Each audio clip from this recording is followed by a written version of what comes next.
আসসালামু আলাইকুম এভরিওয়ান, আপনারা দেখতে পাচ্ছেন চরমনাই মাহফিল শেষ হয়েছে। সবাই দলে দলে যাচ্ছে বাড়িতে। তো আজকে 9টায় আখেরি মোনাজাত হয়। তো আজ সকালে পীর সাহেব হুজুর বয়ান করেছিলেন। তো আখেরি বয়ান, তো বয়ানে তিনি অনেক কথাই বলেছিলেন। তার মধ্যে কয়েকটি কথা ছিল আপনার যে কলবকে ঠিক করতে হবে, তোমরা কি নিয়ে বাড়িতে যাবা। তো তিনি বললেন যে কলবকে ঠিক করতে হবে, কলবকে ঠিক করতে হবে। আর তিনি কিছু সবক দিয়ে দিলেন যে সকাল সন্ধ্যা জিকির করা, যে আপনার মনে করেন যে সকাল সন্ধ্যা জিকির করতে হবে। তারপর মনে করেন যে বলল যে কম হাসতে হবে, হাসলে কলব নষ্ট হয়ে যায়। তারপরে তিনি আরও বললেন যে আপনার আর কি বললেন যে কথা বলতে হবে কম, আর বললেন যে কাঁদতে হবে বেশি। আর তিনি আরও কিছু সবক দিলেন, 5 ঔষধ পালন করা লাগবে। 5 ঔষধ, তো 5 ঔষধের মধ্যে আপনার কি কি আছে দেখেন।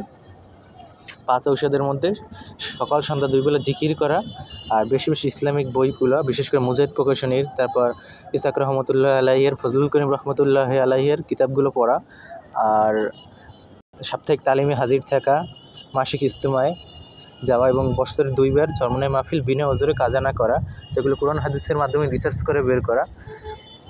তারপরে তিনি আরও বললেন বেশি বেশি কোরআন তেলাওয়াত করা এবং বেশি বেশি মৃত্যুর মুরাকাবা করা। তো এগুলো হলো কলব ঠিক করার উদ্দেশ্য ছিল। তো এই সম্পর্কে তিনি বললেন।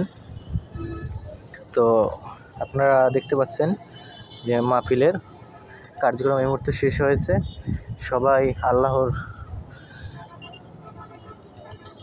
সবাই বাড়ির দিকে যাচ্ছে। তো দেখেন, এই চরমনাই মাহফিল দক্ষিণ এশিয়ার বৃহত্তম মাহফিল এবং বলা যায় যে পৃথিবীর মধ্যে বড় একটি মুসলিম জামাত। আল্লাহ এই মাহফিলকে কবুল করে নিক। হজের পরে পৃথিবীর সবথেকে বড় মুসলিম জামাত। বিশ্ব ইজতেমাও কিন্তু দেখেন যে 2 ভাগে ভাগ হয়ে গেছে। দেখেন, বিশ্ব ইজতেমাও কিন্তু 2 ভাগে ভাগ হয়ে গেছে। আর চরমনাই মাহফিল এখন বর্তমানে বিশ্বের দ্বিতীয় বৃহত্তম মুসলিম জামাত এবং এই মুহূর্তে বিশ্বের সবথেকে বড় মুসলিম জামাত।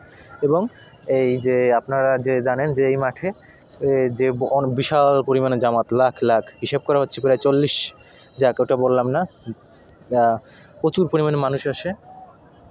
তো দেখেন সবাই নারায়ে তাকবীর আল্লাহু আকবার ধ্বনিত ওমর রাদিয়াল্লাহু তাআলা আনহুর মতো, যিনি নারায়ে তাকবীর আল্লাহু আকবার ধ্বনি দিয়ে কাফেরদের সামনে দাঁড়িয়ে গিয়েছিলেন মুসলমান হওয়ার পর, সেই সবাই নারায়ে তাকবীর আল্লাহু আকবার ধ্বনি দিয়ে যাচ্ছে বাসার দিকে। বাসগুলো ইতিমধ্যে বের হওয়া শুরু হয়েছে।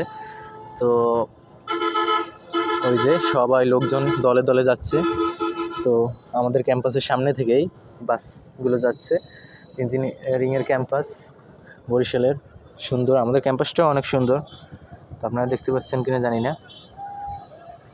তো সবাই যাচ্ছে যে যার মতো। তো এই আর কি। তো আপনারাও আসার চেষ্টা করবেন চরমনাই মাহফিলে, আর আমাদের ক্যাম্পাস ঘুরে যাবেন। এই যে আমাদের বরিশাল ইঞ্জিনিয়ারিং কলেজ ক্যাম্পাস, বরিশালে প্রকৌশলীদের জন্য অনন্য সম্ভাবনা। বরিশালে যেহেতু কোনো ইঞ্জিনিয়ারিং বিশ্ববিদ্যালয় নেই, তো বরিশাল ইঞ্জিনিয়ারিং কলেজে একমাত্র সম্ভাবনা, এবং এটাই ভবিষ্যতে ইনশাল্লাহ হয়তো একদিন বিশ্ববিদ্যালয় হবে। দোয়া করবেন আপনারা। আর দেখেন এই যে দলে